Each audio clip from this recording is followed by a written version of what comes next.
You're listening to the Secret Sauce Podcast, unveiling life's hidden recipes for success, happiness, and fulfillment by finding the unique ingredients that shape individuals' extraordinary journeys. Hello, good morning. My name is Jeffrey Davis. And I'm Lynn Bush. Good morning. And we're part of the Secret Sauce Podcast. And we're here to talk to you about how candy corn should not be given at Halloween anymore. Right. We're against candy corn at all times, not just Halloween. Not just Halloween, not anymore. So we thought on our podcast, we talk a lot about personal stuff and life-changing things that we've heard or seen. We wanted to talk a little bit today about how we feel about everything from politics to football. We wanted to bring up some current events and break them down and see the good in them and see the drive in them and talk about it a little bit. And maybe look at some of their secret sauce.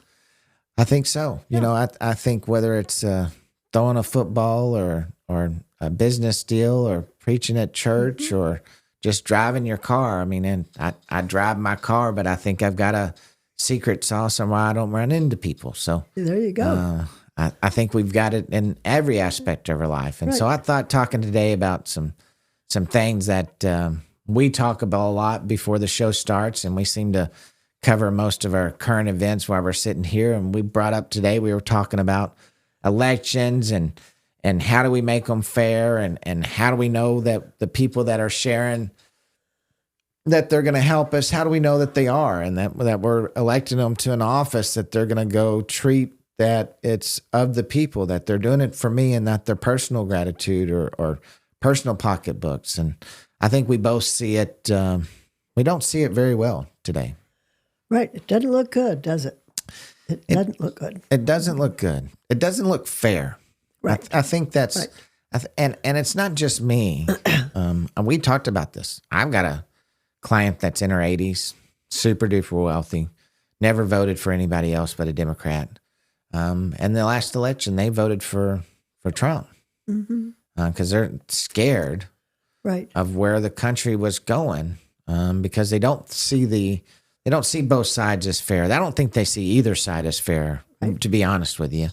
I mean, I got to hear Chuck Schumer talk about how ridiculous doing an impeachment deal on a president in times where they could go help and solve problems was just absurd. And he talked bad about the Republicans and that they were wanting to do an impeachment inquiry. And I was sitting there thinking, y'all had like 2 or 3 of them. Was it 2 or 3? It was 2 that they did against Trump, and Schumer was the big push behind it. And that one was okay. That one was necessary.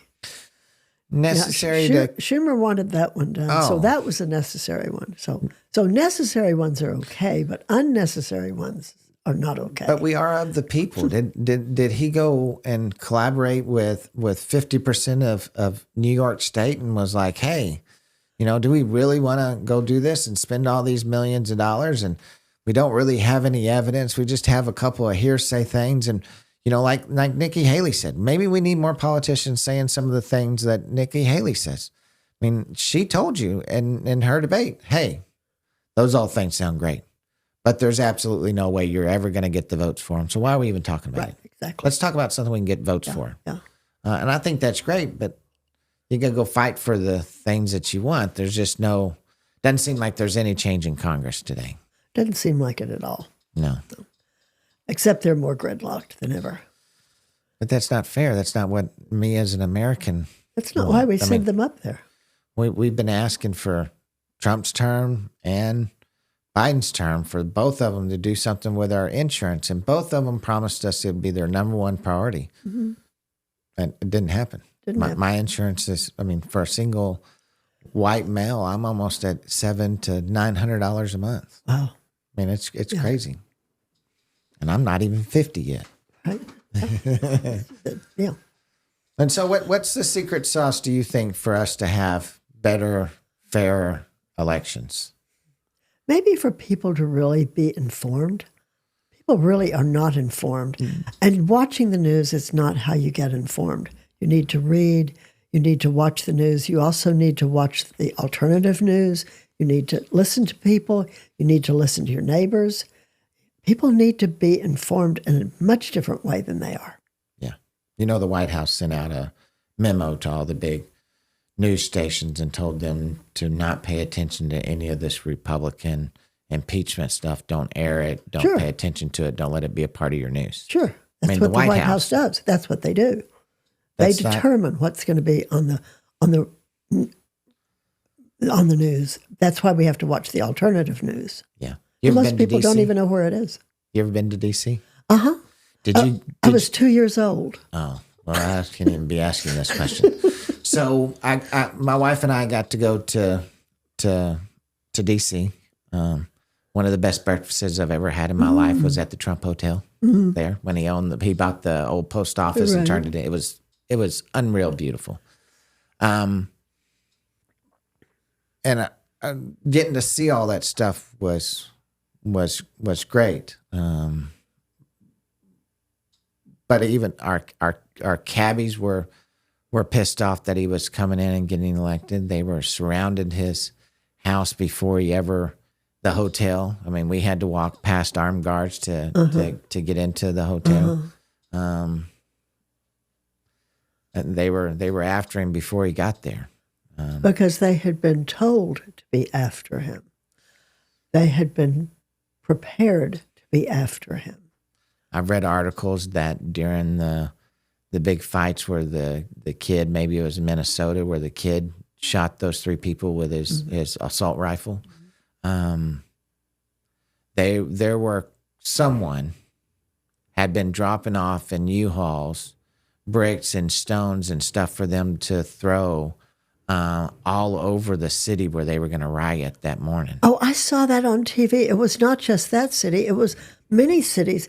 They would bring in pallets of bricks and stones, and they were there to be used. They were imported into the cities before the riots. Yeah.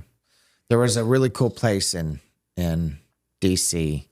called the Newseum, and they've now been bought out. I think it's where one of Fox News' headquarters, actually. And they moved to another part of the city, so it's still in D.C., but it may have been one of the. I went and saw all the different. We saw as many as we could, all the different museums, and cried in some of them. The Indian Museum was brutal to read. You know, we came up with a idea to fix everything, and then we kill them 2 weeks later. I mean, it was just brutal. Right. But the Newseum, I think is what it's called. Boy, it hit me hard. I can still feel my emotion right now talking to you about. We were standing in a room, and he asked us, "Do you think you're free?" He said, "Oh, well, hell yeah, we're damn Americans in D.C. We're free, baby." He said, "No, not so much. Here, look at this wall." He said, "This is the countries that regulate everything that goes out news-wise to their people. China, North Korea, just really everything. They control everything. We were in the same category as Russia. Right. We weren't free down here in the green.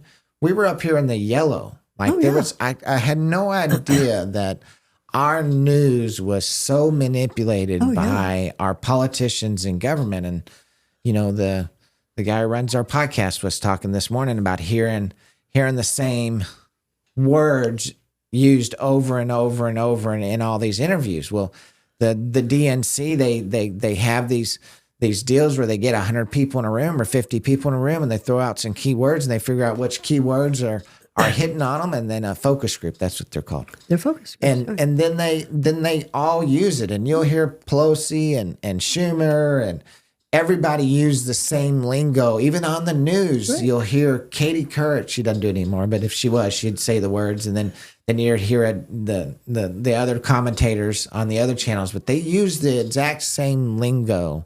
But it's all tested. And that's not news. Like, here's my solution. So that I don't have to listen to 25 different places to get my news. Mm-hmm. The government, the FCC, needs to regulate commentary to news. You are no longer allowed to be called a news network if you're strictly just commentary view on one side, giving us BS lines. I think that's the secret sauce to getting some better news. And then write some laws where if a politician or a government agency picks up the phone and calls you one time, those people can be prosecuted. So then you'd have to get the judges to be fair. Well, you'd have to ultimately you'd have to have one person be telling you. Again, it doesn't work because one person be telling you what real news is and what's commentary. So the problem with that is you're depending on the government to do something. I think the people have to do something. The people are doing something, like Rumble has taken the place of YouTube because YouTube monitors what is on there. Rumble doesn't.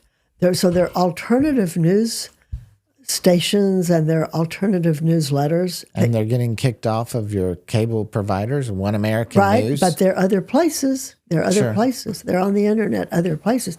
So you have to be creative enough to find them. And those are called conspiracies, but they're not necessarily 50 or conspiracies. 60% of Americans. What about the 40% of Americans that aren't creative? We want to watch our ABC, NBC, CBS. Well, then you're going to watch a bunch of lies. Yeah. Okay, if that's what you want to do. Well, no, but it's what's comfortable for me. It is comfortable. Uh-huh. But what's comfortable has got us where we are. It was comfortable to let them lock us down. That was comfortable. It's coming again. Well, that's what they say. We'll see. How many times did you get COVID? None. None. Did you wear a face mask the whole time? Nope. Yeah, I didn't either. Nope. I got it once, but we had a real mild. I stayed at work too. I did too. Yeah. I didn't slow down, and I was shaking hands and meeting people. Yeah. We were in the middle of the dirt business. It was good times. But I don't get sick. my wife doesn't get sick. I don't Nobody do in that. our family gets sick. Yeah, I don't do that. When I first met her, I was like, "When's the last time you had a checkup?" It was like 15 years ago. Yeah. Yeah. I think I had a checkup about 30 years ago. See, I think that's just the don't get secret sick. sauce to longevity. I had someone tell me, my aunt, we asked her one time if she thought she'd live as long as my grandparents. And she said, and she's kind of a bitter old woman. She said, "Jeffrey, I've never had insurance. Your grandparents had insurance their entire life. I'm not living as long as they are." So I think seeing your doctor and getting checked up is important, but that's just me. If you go to your doctor, what's his job? His job is to find something wrong with you. My doctor loves me. You have a great doctor. Yeah. And so I know You have a because great I doctor. know he loves me. Mm-hmm. I know when I go in there, and I know his front staff loves me. Brandy, And he's not trying to find something wrong with you. no, either. he wants to make sure Jeffrey gets to spend as long as he can with his kids. We Right. talk about it when I'm in the office. Hey, Doc, you got to keep me here. I've got to see my kids graduate high school and college and get married. And that's our focus. That's my focus with my doctors. How do we keep Jeffrey here and healthy Right. so they can enjoy his kids? And you're doing the concierge medicine, which is a different way to look at medicine. And that should be more popular. Build personal relationships with your doctor. When I go to the dermatologist because I've got adult acne, that little lady and I bumped heads like no two people ever bumped heads. Certainly that she had never expected me to tell her, "Hey, no, you take your scripted shit and you can throw it out the window. You're going to talk to me like a normal person." And I told her that because she was busting in and blah, blah, blah, blah, I'm ready to leave already. I was like, "Well, I ain't even got to talk to you yet." Yeah. And so Yeah. I do think building those personal relationships. Why do you stay with the doctor for 100 years? I mean, my wife's mom has the same male doctor for, I think it's a male, maybe a female. I think it's a lady actually. But she's had the same doctor for maybe 50 plus years. And that doctor knows that person. That makes a difference. Yeah, I think they do. I mean, how could you not know somebody after 50 years? Even if you saw them twice a year for 50 years, that's still 100 times, right? It's a lot. Trust me. Right. But so what else? If you think Do you think we're going to have a fair election this year? Have we had a fair Next election election, in in the 20 last few elections? No, No, we're not talking about the past. I want to know about what's coming. I don't know whether we're going to be able to have a fair election. I think a lot of people want us to have a fair election, and that might make a difference. I think a lot of people are more aware of the importance of having a fair election. That's different. That's different. I think they'll try to lock us down to do some shenanigans, but I'm not sure we're going to get locked down. I'm not sure we're going to buy that. Yeah. We'll see. So again, it's up to the people. Except for the people to get off their butt Yeah. and go vote. Well, the people- I've talked to two people this week that want to talk about politics almost every damn time I'm on the phone with them. And I knew my brother didn't vote, but he still talks about it constantly. Because I jumped his ass saying, well, you got what you wanted. This is your Clinton you voted. I mean, this is your Biden you voted for. And he jumped my ass and was like, no, I didn't tell you I voted for it. I just said I didn't vote for Trump. I just didn't vote. Oh, there you go. But then I've got another friend he's in the same position. Yeah. I mean, he's hardcore Republican. My brother's hardcore Democrat. And neither one of them voted. Neither one of them have voted. My other friend hadn't voted in years and years and years. If you don't vote, you don't have a voice, do you? No, ma'am. Yeah. You don't. And I got to have a voice. I've had some ups and downs in my life, and I didn't know I could vote because I'd been in trouble before. Yeah. And so my wife encouraged me to figure it out and find out. And I've got my voter registration on my refrigerator. Cool. I voted in the last election.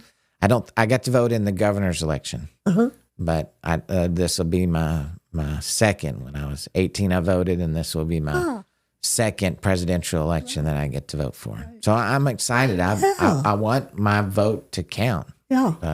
Yeah. And I believe it will. I believe me showing up means there's going to be more people like me who feel like me that are going to go show up and going to vote. Because I think people want to show up this time, and I think people want to make a difference. I think there's a lot of people that are tired of wanting. Some people want to. Yeah. But I mean, I think there's a lot of people that are just tired of wanting. I mean, our economy's hard. Life is not easy right now. Right? Life in the future we can't see because we don't know what's Right. coming or going. So it's hard to plan. I mean, it's like an oil company. The next president will not be able to do very much about our oil reserves or the lack of them when they become president. Probably not until their last year of their presidency will they'll start to have an effect on oil quantity in America. Because when you scare an oil company away from doing $1 billion pipeline, a $1 billion drilling in a certain area that they have leased, when you take those things away from them, just like development, when the cities got hard or the market changed or the builders stopped buying, we as developers stopped. And if I started today, because you said I want that project now, I'm 14 months away from giving it to you. And it's going to be the same way with oil.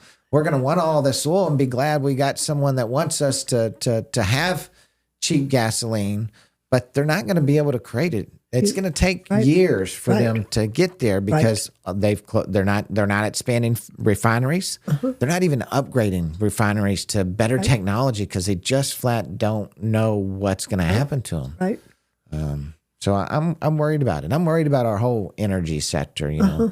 I think America's secret sauce has been for a long time our ability to have our own goods and services here in the United States and then sell them to the world. But I read the other day that the EPA, I think it's the EPA, Energy Department, no less, but they're within days away from starting to regulate natural gas and coal-powered power plants. Right. Do you know where most of our electricity, certainly everything in DFW comes from? Some wind of Nolan Ryan's out in Abilene, and the rest of it's natural gas and coal. Yeah. I think there's one nuclear power plant somewhere east of town, east of Fort Worth. It is. Comanche Peak. But I understand that most of that energy goes to whatever big industries they have in that area.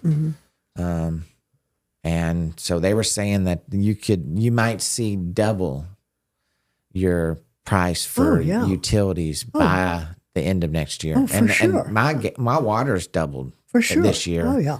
For sure. My electricity's gone up some, but it's still regulated by the Texas Railroad Commission. So you just can, and so is natural gas. You can't just raise those prices just because you want to. You actually have to get the Railroad Commission to agree that you have the right to raise your prices, whether it's 10 cents or $1 or whatever it may be. Yeah. And so, what do you think about football? Did you see Deion Sanders won again? I did. Deion's interesting. Yeah. Interesting. Yeah. Yes. There was something in the Star Telegram about he might be possibly a coach for the Dallas Cowboys. I read that too, that his big dream's going to come true. He's going to draft his son and coach the Dallas Cowboys next year. But I think he's going to have a hard time if the Cowboys keep winning, becoming their coach next year. Yeah.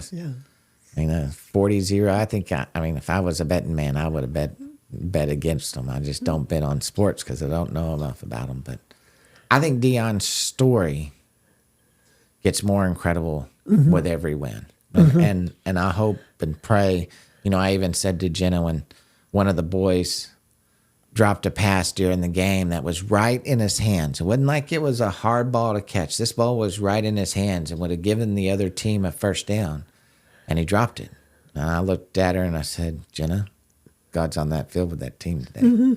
God's wanting to create something spectacular here, and I hope he does. I hope it comes to fruition, and you see him in the national championship with his team. Yeah. I want him to get bigger than life. Yeah. I think he's earned it. Hearing Michael Irvin say, man, we've known this is his spot, was going to be a spot for years. He's been changing boys' lives since as long as I've known him. And that resonated with me, And, hear Michael Irvin settled his deal with Marriott. I don't know if you saw that. I didn't see that. Oh, interesting. Not just interesting. They had him back on TV. He settled at sometime the night before. Oh. And that next morning, they had him on TV at 11. Oh, that's so good. Yeah. But he was fired from ESPN, so he's on, I don't know if he's on the NFL network, but he's on another network, picked him up immediately and had him on TV a couple hours later. That whole thing was that just was crazy. I read an article in the last 2 days that it wasn't as crazy. Michael Irvin won because at least the article I read said that the inside of that Marriott hotel had listening devices all over it. And so they were able to actually hear their conversations, and that's how he got it. Somehow they figured out that there was listening devices in that lobby, and that's how he was able to prove emphatically, you're wrong. Interesting. Interesting. So how many things do you think are bugged these days? Do you travel? No. We travel. I'm constantly thinking. I don't go around with my little red light everywhere. But I worry that some of the places that we've stayed at, I mean, lots of them have the listening devices, so that if you're partying it down, it sends a deal saying that's being too loud. I've seen those, but I mean, these days you got listening devices and things you can put and hide just about anywhere. And so, especially with all the Airbnbs and stuff. I used to travel a lot. I've traveled everywhere. I've traveled everywhere I want to go, so I'm done. You're done? Yeah. How many countries in Europe did you make it to? Oh, 6. 6. Yeah. Did you learn anything from them? Mm-hmm. Yeah. Yeah. Did you live there, or were you just visiting? Just visiting. Yeah. Visiting. It's really interesting to go to Europe, and you understand our history differently if you spend time there. So before my kids get into 6th grade and really start learning history, I need to take them to Europe. So right, because you can actually see it and feel it. It's interesting to go to the Tower of London and see where Anne Boleyn got her head cut off. Yeah. I think just touching I believe I can feel things sometimes. And Oh, so yeah. I can walk into a room or be like when I stood in front of the Lincoln Memorial, bawled like I could feel the history. I could feel the people that had gone through there. I could feel the sadness that day. And so I think I've touched some 100-year-old, maybe 200-year-old buildings in America. Maybe I guess when I was in D.C. I probably did. Right. But yeah, I couldn't imagine touching a building or a structure that's 100, 500 years old, 1,000 years old. I think that'd be just incredible to see. When we were in Germany, one Saturday, we didn't have anything to do, and we decided to go to Dachau. Amazing. You could feel the death. You could feel it. Everybody should have a chance to walk those grounds. Yeah. Yeah. Wow. Yeah. Concentration camps, what you're talking about. Yeah, there was We saw the ovens, saw the barracks where the people lived. I don't know if it was that one, but I've read some stories about several of the concentration camps that were, I guess they were all killing people, were run by women. Interesting. Yeah. But yeah, I bet from the moment you start thinking about going there to the moment you touch that ground, you've got to just have a shock wave go through your body. You've got to be able to feel it. You do, yeah. And it was interesting. There was a plaque showing all the people who had died, and it wasn't just Jews. It was also Christians. Many, many, many Christians were killed there. Yeah. So lots of people. Yeah. And why the ovens? Why were they? Well, they had to get rid of them. Why not just shoot all of them?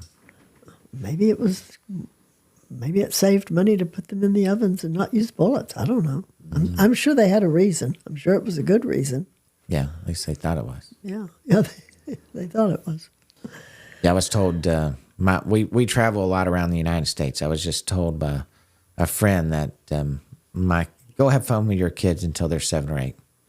And then you can start showing them stuff that they will remember the rest of their life. Oh, yeah. But if you do it too soon, they'll never have any long-term memories of it.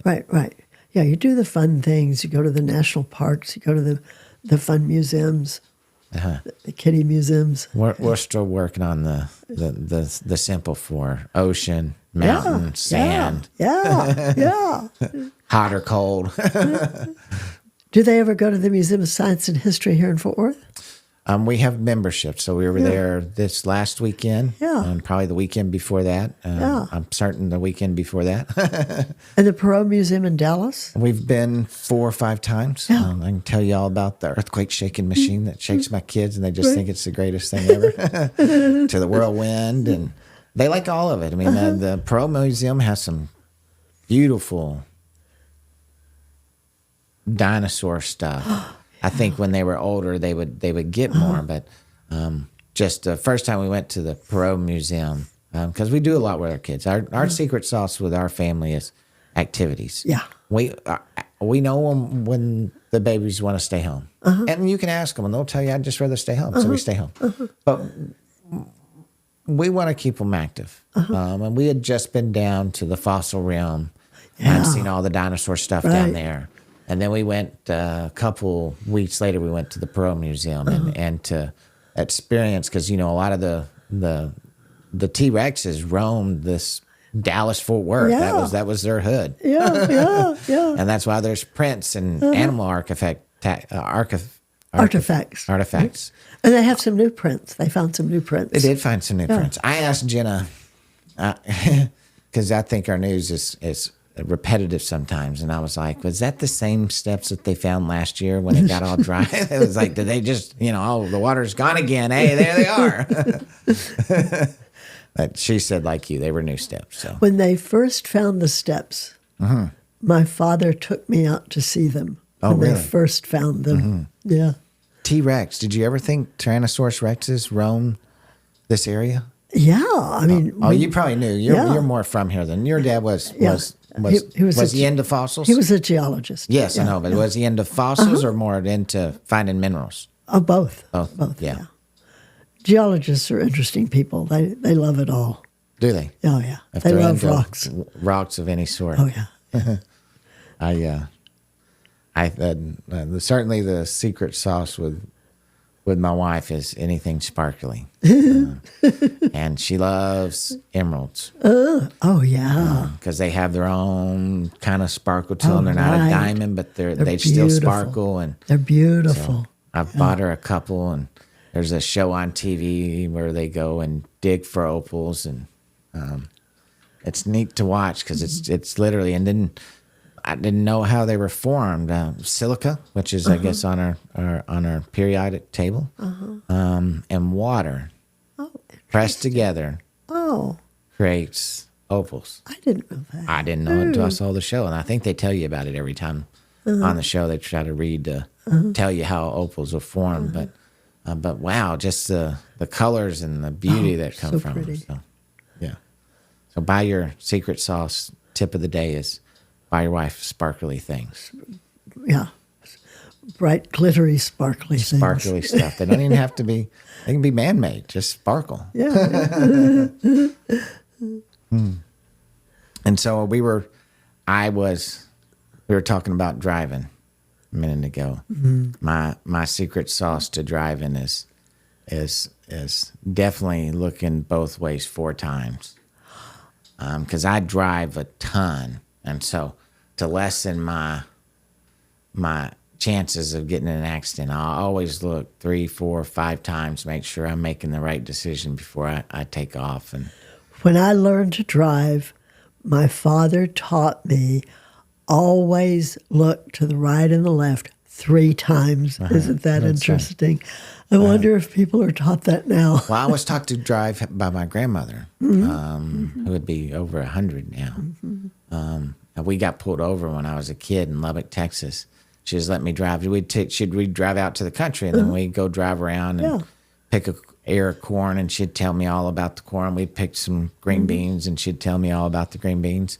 But she had to be letting me drive at like 7, 8, 9, 10 years Oh, yeah. old. That's how we learned to drive out in the country, and they just let us drive. Well, you got pulled over by a DPS officer? Oh, no, because I'm older than you are, so they didn't care. Well, we They did. They didn't care. Yeah, my grandmother and I did. And he walked up to the car and he was like, well, I pulled you over because I couldn't see anybody driving. I think he told us to be careful. My grandmother knew everybody. So Yeah. he might have even been like, hey, he didn't call her Mammy, but Ruth. Yeah. Everybody called my grandmother Ruth. Yeah, we all drove, but so the day we were 14, we could go get our driver's license because we all knew how to drive already. 14. Yeah, at 14, and on my 14th birthday, I got my driver's license, and I got a brand new Ford Fairlane red and black convertible. It was great. You were fancy. What was your second car? It was a Volkswagen. Oh, Yeah. like you have now. Yeah, yeah. My first car was a 1979 Buick Regal Supreme with suede green interior. That's when cars were fun. I don't know about fun. I changed the oil and the brakes on that damn thing all the time. Yeah. Bought it for $900. Yeah? Yeah. Had a friend's dad help me buy it and go pick it up, and it was mine. I was super proud. Yeah. I had an 8-track tape player in Yeah, it still. And yeah. well, now you say that we were already into CDs at that point. So you had to carry around the little Walkman so you could put the tape in. But it was mine. I don't think I had a nice car till I got into the car business. Because I had to buy all my first cars. My brother got lots of nice cars. My sister got a convertible BMW for her first car, and I had to have some friends help me go buy my first car. So it was just a different experience growing up. Between my mom had divorced and remarried, and I was kind of the odd man out there. But I got into the car business, and we got to take home or drive whatever we wanted at the end of the night. Right. At least the people selling shit did. Yeah. Yeah. And so I drove everything. So by the time I got to adulthood, because I started in the car business at 18, by the time I got into my 20s and 30s, cars didn't impress me. And so when I'd driven everything, I'd rid around anything, I'd appraised everything. And so it was just another car to me. Now, I have a nice, very nice pickup truck. But I could go drive, a journey if I needed to. But see, cars now are kind of boring. Like when I got my Volkswagen, that was the first car I bought myself. And it had 100,000 miles on it. When I sold it, it had over 400,000 on Holy it. cow. Kept it a while. Yeah, I bet. And then I had an Austin Healey. Oh, yeah. Which I loved. And when I was married when I was 18 and divorced when I was 21. And my father gave me very good advice. I wanted the divorce, and he said, your husband, I had bought that Austin Healey myself, but he said, your husband loves that Healey more than he loves you. If you'll let him have that Healey, he'll let you have that divorce without any problem. So I gave my Healey for the divorce. And then later I had an XKE. That was kind of fun, but you can't drive them properly. So it was in the shop a lot because you can't really drive them the way they need to be driven. So that was fun. And the other cars were okay. But Are you a fast driver? I used to be a fast driver. I could hear that in your conversations. I used to get lots of tickets. And I finally figured out how that happened one day. And I stopped getting tickets. Stayed off the roads where all the cops were? Or what? No, I just started driving the speed limit. What an idea. I thought about calling GM because the other secret sauce to me driving as many miles. I put 50,000 miles on my truck last year. Oh, yeah. As cruise control. I use cruise control everywhere I go. Right. And I try to, so I don't get tickets. Right. I try to stay on big roads that move fast. Yeah. Because, when you put 4 times as many miles on vehicle as a normal person, it's not just the mileage, it's all the cars that you drove by that you didn't run into for those 50,000 miles. Right. And so it takes a lot. My brother's the same way. He drives a lot for his work, and neither one of us bump into people. Yeah. But it's because we're constantly watching the next vehicle. And for me, it's I'm a very forward thinker. And so I'm watching you drive, even though I'm just driving along with you. I'm watching the other cars around me. One, because I weave. I'm just a natural weaver when I drive, so I got to make sure I know where everybody's at. You have to see what the other cars are doing. You do. Yeah. My uncle told me make eye contact. That was his secret. Make eye contact. If you make eye contact with them, they'll stop, they'll turn right, or they'll let you go. Yeah. But yeah, I stopped getting tickets. I was probably in my 20s when I stopped getting tickets, and I don't know that I've gotten one since then. And I've had 2 wrecks. One wreck was the black ice. I hit a truck, wasn't hurt, totaled the car. And it was interesting because it was on the news. The news people were right there. And my husband saw it on the news before I got home. That was interesting. that was it. And I had another wreck, but then I haven't had any wrecks since then or any tickets. So no more fast driving. Yeah, I don't drive fast. I like But I love the feel of it. I love the feel of it. Yeah. You got to go out to Crescent and go drive. Yeah. Go drive those hot rods out there. I actually got a ticket once for going 120 miles an hour on the turnpike. And what had happened, I was with a date, and he was driving recklessly, I thought. And I said, and I kept complaining, and he said, fine, you just drive. So I was really angry that he had done that. So I drove, and I thought, you scared me. I'm going to scare you. And I did. He was begging me to stop. I bet. And finally the cops stopped. And I got the ticket for going 120 miles an hour.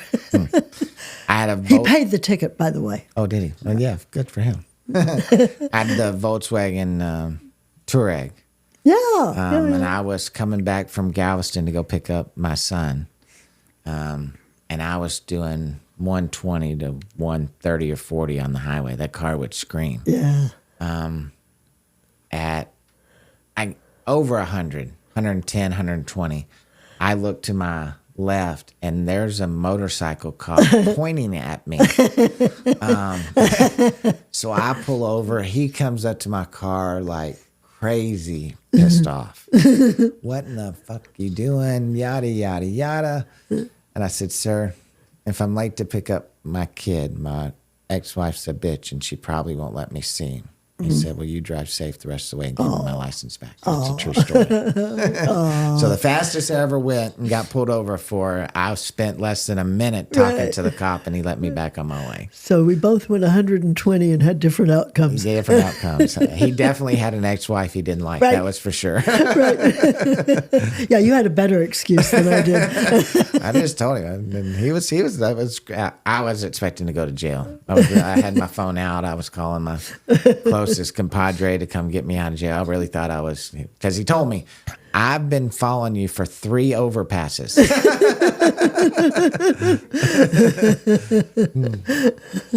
I don't know. Maybe he thought I had some good driving or something. Well, sometimes you have to do what you have to do. I was driving fast. I try not to do it now. And I see the people on the roads doing it and flying by me at 80, 90 miles an hour or 100 miles an hour, whatever they're doing. And it does irritate me. Yeah.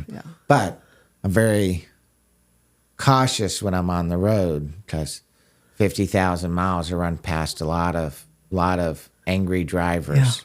Yeah. And so I don't want to get caught up in some angry driver's pissed off day. And so I don't give people hand gestures. Right. If you want to squeeze over on me, then fucking squeeze over on me. I'm not trying to fight you on any of it. Need to die over that. Yes, no. Because, there was that lady in Fort Worth who just last week, her husband gave the guy the finger. The guy pulled out a gun and shot and killed his wife. I know. Right over there by where you live in White Settlement. I know. They'll do it. Yeah. So you got to be careful. Do you agree with all the gun carrying laws? Are you a gun carrier? Yeah. Yeah, I thought you might be. Yeah. Thought I saw it on your hip in the counseling session that day. No, I think we need that. That's our constitutional right, and we need it for safety, for protection. It's also, if you read why no other countries ever invaded America, it's because they all knew we were all carrying guns. Right. So you take them away, you might get invaded. Yeah. We all saw what happened in Venezuela when they took away. Oh my God. When inflation got super high and they took away everybody's guns and confiscated them and then turned it into a communist country. And now nobody has any.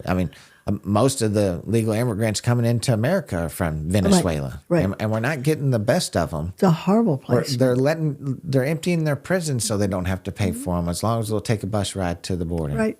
So, that's what Castro did. Castro? That's what he did. Well, I don't remember much about Castro. He emptied the prisons. Yeah. He what? Emptied the prisons. And sent them over here in boats? Really? Oh, wow. Right. Yeah. Well, someone's got to get better control of our country. I don't know who I hope it's going to be. I'm a card-carrying Republican because I believe in the sanctity of life. Mm-hmm. I believe in hard work gets you where you want to go, not giving people stuff. Mm-hmm. I believe in the right to carry arms and have arms, even though I don't because I can't. But my family does. Right. And I think people that understand guns, if they want to have them, they should have them.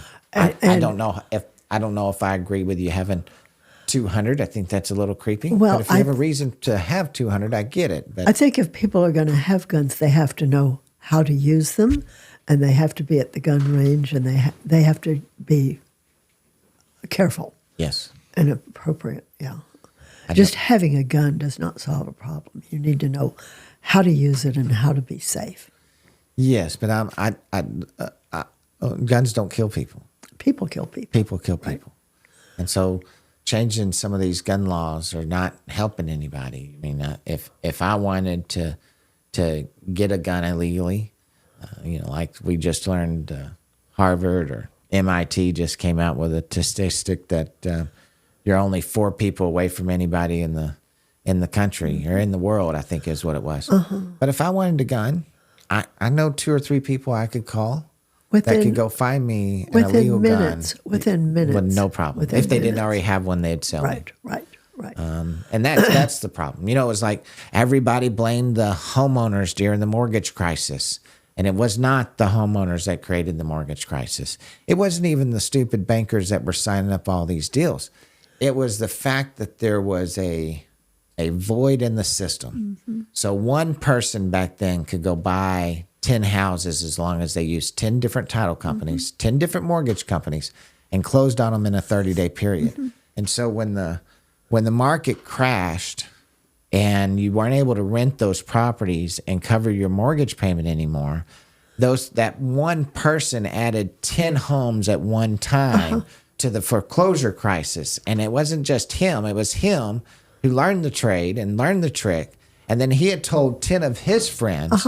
And so one person had created 100 foreclosures in a 5-mile radius of where they live. And it wasn't their personal house.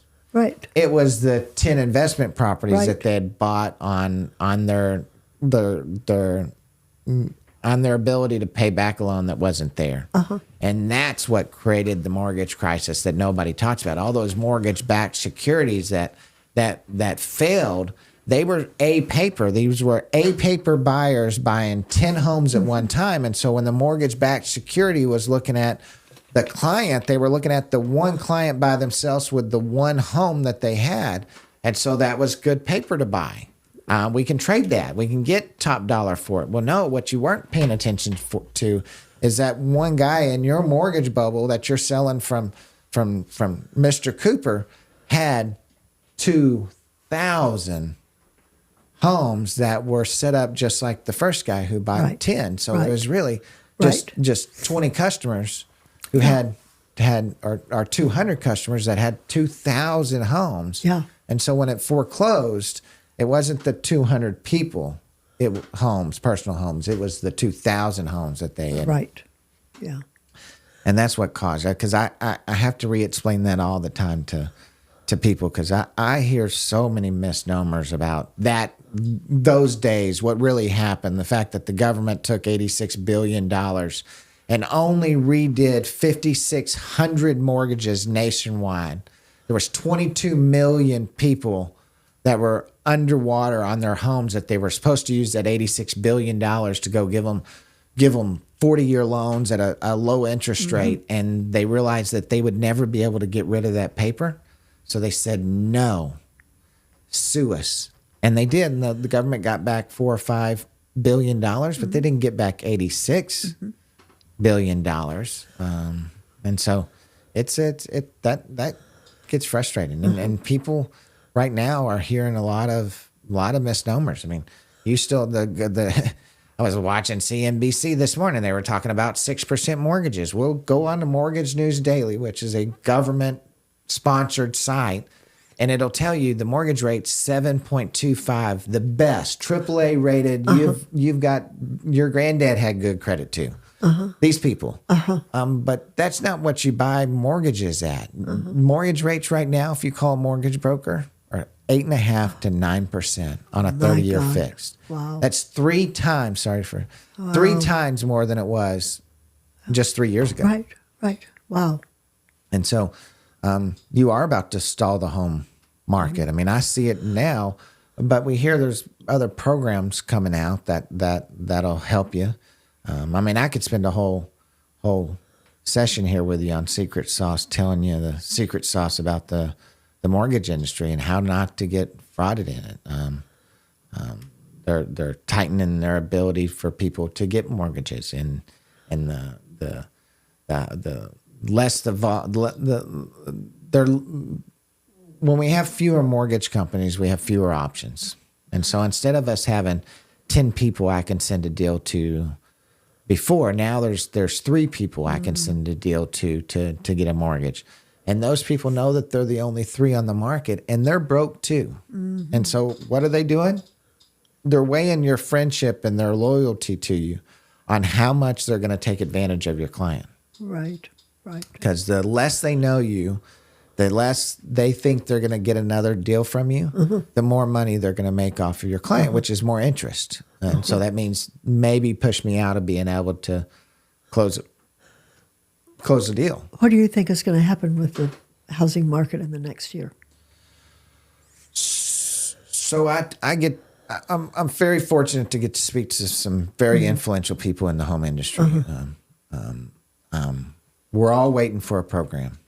So we all believe that the government is about to create a program that's going to allow people to buy homes for less than what they can rent them for.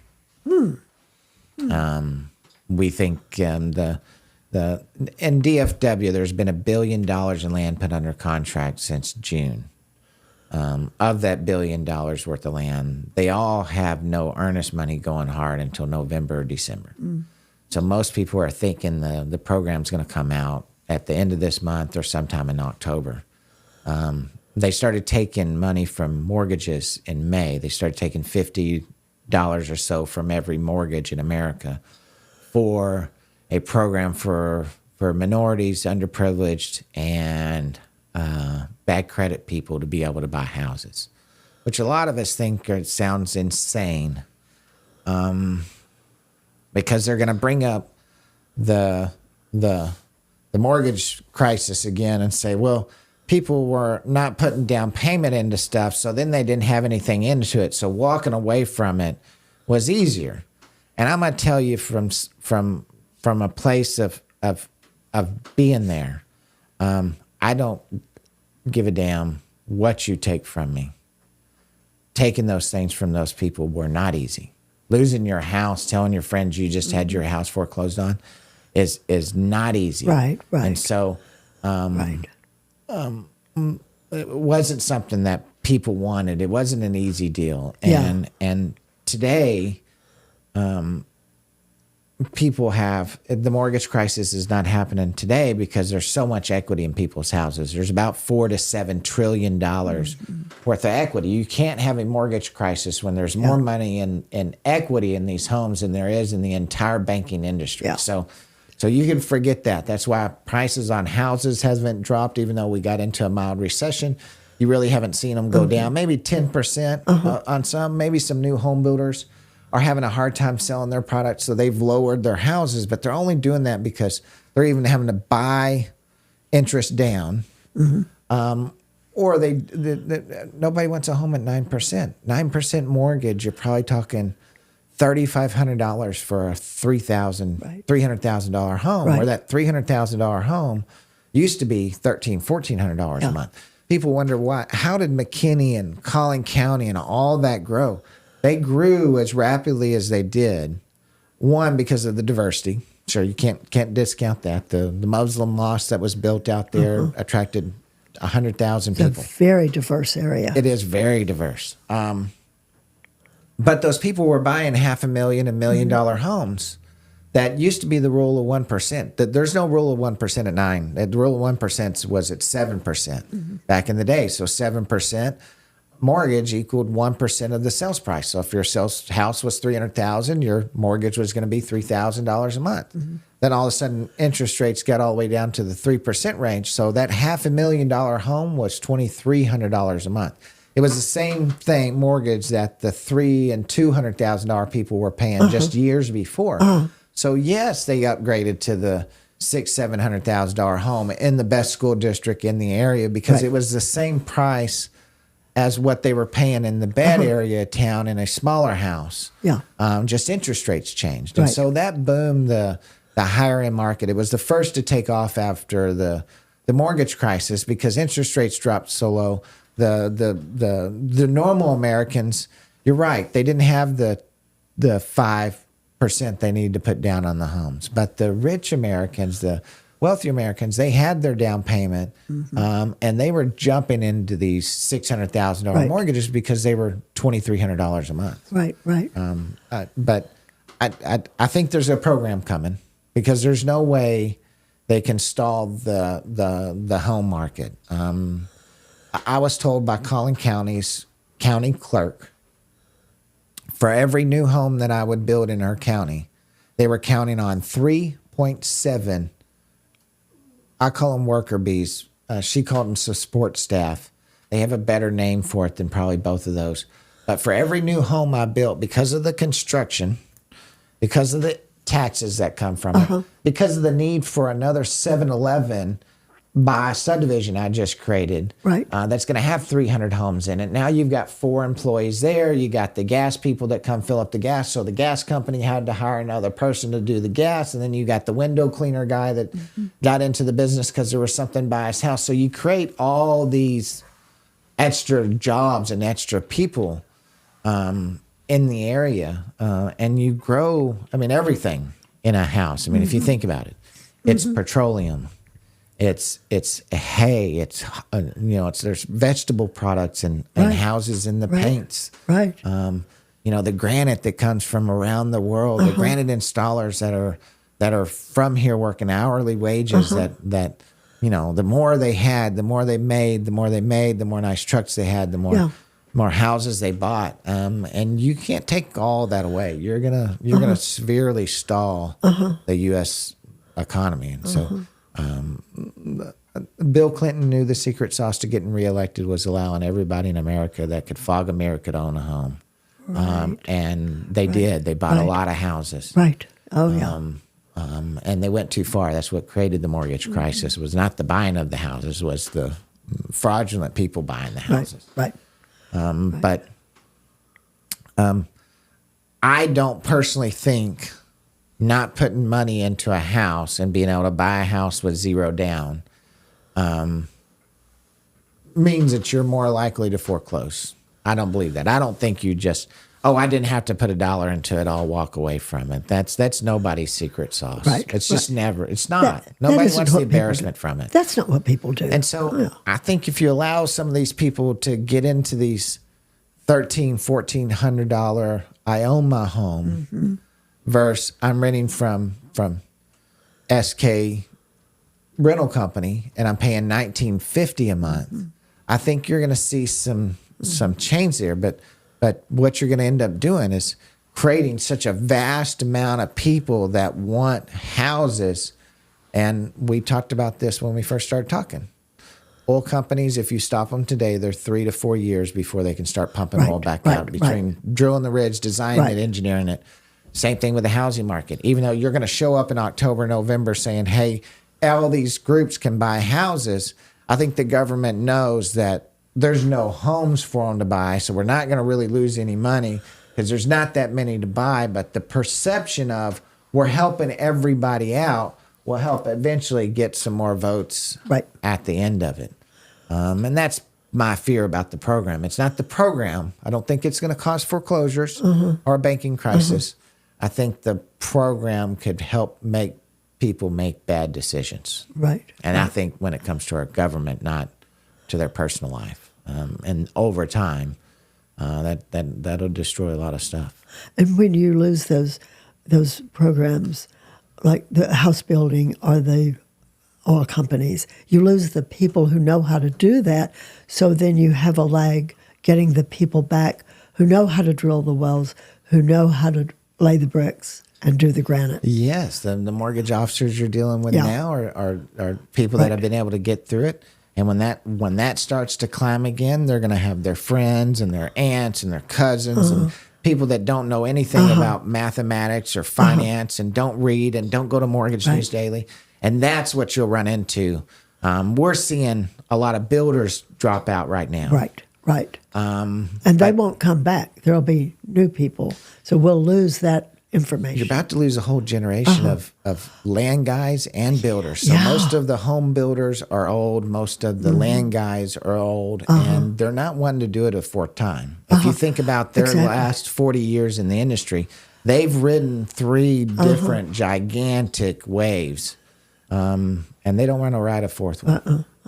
They're going to go do something else. And I've known a lot of mortgage people that have gone and done other things. There's realtors. A lot of realtors have gone and decided to go do other things, and nobody likes change. So if you think you're going to get a lot of those same people back to the industry, you're wrong, because they're going to stay where they're at because nobody likes change. And if you've ridden the wave of success and then you've hit rock bottom, there's not as many people on this earth that can get up from rock bottom. Not to say that they don't get up.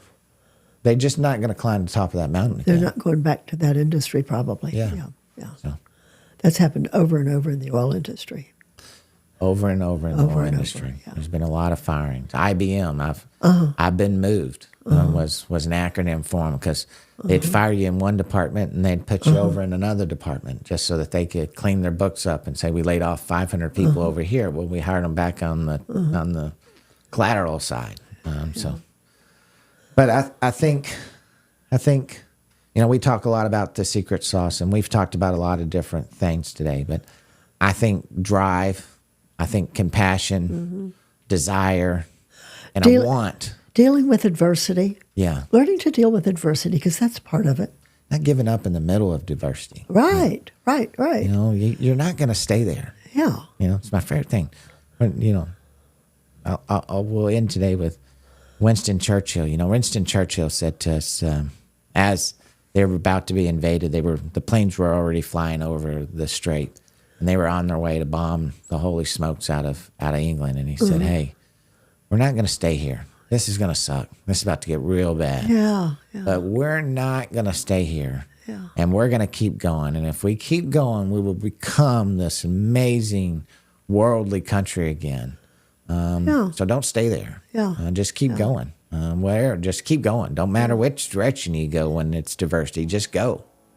Yeah. And so that's my secret sauce for you today is don't stop. Don't stop. Never give up. Never give up. You can give up on things. I believe Churchill you give up on things. Said, never, ever, ever give up. See, I think you've got to find a right time to give up on something. Yeah. But that's okay. You just don't stay there. Right. So it was great seeing you. Good to see you. I love you. Thanks you for being here. Great to be here. Thanks for being on The Secret Sauce, and we'll see y'all on Friday. Bye. Bye. Thank you for joining us for this episode of the Secret Sauce Podcast. Follow us on social media at The Secret Sauce Pod to receive daily encouragement on how to find your secret sauce to life.